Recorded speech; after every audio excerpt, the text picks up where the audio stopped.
All right, the next thing to think about is new versus existing. So remember, with a new home, you need to think about your circumstances because most builders are at minimum 12 months out from completion on a new build. So if you're thinking of a new build, make sure you have planned ahead of time where you're going to be for that 12 to 18 months while they work on that. The next thing you want to think about is lifestyle. What type of lifestyle do you and your family live? You want to think drive time to work. You want to think grocery stores, schools, all those pieces that go into where you want to live in a community, because in new areas, not all of that may be established and you may have a drive time to work. The grocery store may not be built. So those are all things that you want to think about when you're going new or existing. And then the other thing is, where do you want to live? Where in Central Florida do you want to be?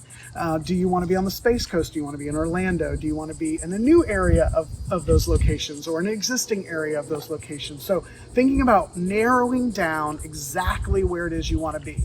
A lot of buyers will come and say, well, I wanted to look all over. Well, the Space Coast is massive and Central Florida is massive. So what you're going to want to do is narrow that down before we start looking at homes. And that may mean doing some drive-bys, as we call it, and checking out those neighborhoods and seeing what's the best fit for you and for your family.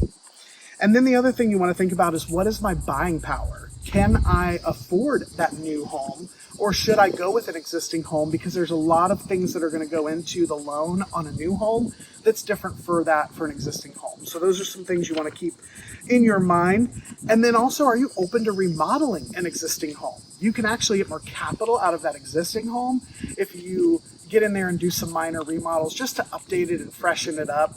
And maybe you're not a hands-on kind of person, and so maybe that new home is a better fit for you. So those are all things to be discussing and thinking about. And of course, we'll talk more about it when we have our consult, and we'll narrow down your search area and what type of property you want to get.